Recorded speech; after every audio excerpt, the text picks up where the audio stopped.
Méditation de la communauté des disciples du Christ vivant en ce vendredi de la 20e semaine du temps ordinaire, année liturgique B.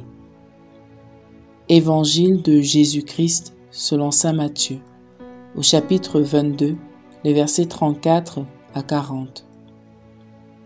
En ce temps-là, les pharisiens, apprenant que Jésus avait fermé la bouche aux Sadducéens, se réunirent. Et l'un d'entre eux, un docteur de la loi, posa une question à Jésus pour le mettre à l'épreuve. « Maître, dans la loi, quel est le grand commandement ?» Jésus lui répondit, « Tu aimeras le Seigneur ton Dieu de tout ton cœur, de toute ton âme et de tout ton esprit. Voilà le grand, le premier commandement. Et le second lui est semblable. Tu aimeras ton prochain comme toi-même. De ces deux commandements dépend toute la loi ainsi que les prophètes. » Acclamons la parole de Dieu. Méditation.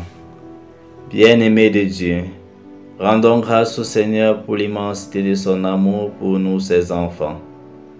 Dieu le premier nous a aimés et nous appelle tous à l'amour. C'est par amour qu'il nous a créés. Et comme par le péché nous avons mérité la condamnation, par amour il nous a envoyé son Fils Jésus-Christ. Et lui par amour mourut sur la croix pour nos péchés. Il n'y a pas de plus grand amour au monde que l'amour de Dieu pour ses enfants. L'amour de Dieu envers nous est vraiment inestimable et notre seule vocation est de donner une réponse à cet amour. C'est bien pour cette raison que dans l'évangile de ce jour, le Christ résume toute la loi des prophètes au commandement de l'amour. L'amour de Dieu et du prochain. Nous devons le savoir. Notre vie tout entière et notre salut éternel dépend de notre volonté d'aimer Dieu et notre prochain.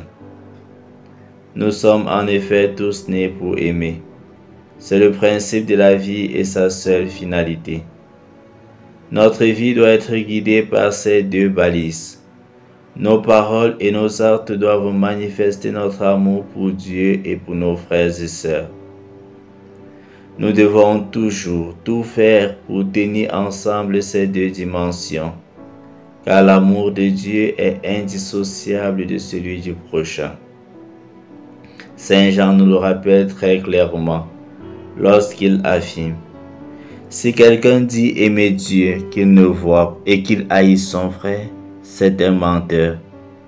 En effet, celui qui n'aime pas son frère qu'il voit, celui-là ne peut pas aimer Dieu qu'il ne voit pas. » Voici donc le commandement que nous tenons de lui. Celui qui aime Dieu aime aussi son frère. C'est seulement en aimant nos frères et sœurs qu'on peut être sûr qu'on aime Dieu. L'amour de Dieu et l'amour du prochain sont donc indissociables. En somme, la preuve que nous aimons Dieu, c'est l'amour que nous portons pour nos frères et sœurs.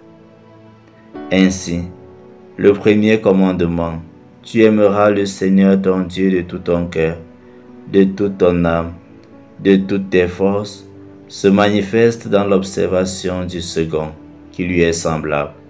Tu aimeras ton prochain comme toi-même. Dans cette recommandation du Christ, il y a un troisième aspect qui est souvent négligé. S'aimer soi-même. Ceci signifie être conscient de notre dignité, de notre grandeur d'enfant de Dieu, et par conséquent, ne pas souiller notre personne et notre vie en la compromettant dans des situations qui la dégradent et l'humilient, telles que le mensonge, l'égoïsme, la débauche, la haine, la jalousie et tout ce qui porte la trace du mal. Je finirai donc par ces mots de saint Augustin. Aime et fais ce que tu veux. Quel que soit ce que nous avons à faire, Faisons-le par amour et pour l'amour de Dieu et du prochain. Car c'est uniquement en mettant en pratique la loi de l'amour qu'on peut réellement vivre notre foi. Prions.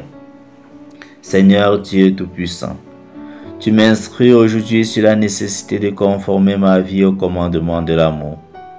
Aide-moi à ressentir ton amour encore plus profondément, afin que, conscient de cet amour, je ne puisse vivre que pour t'aimer à travers mes frères et sœurs.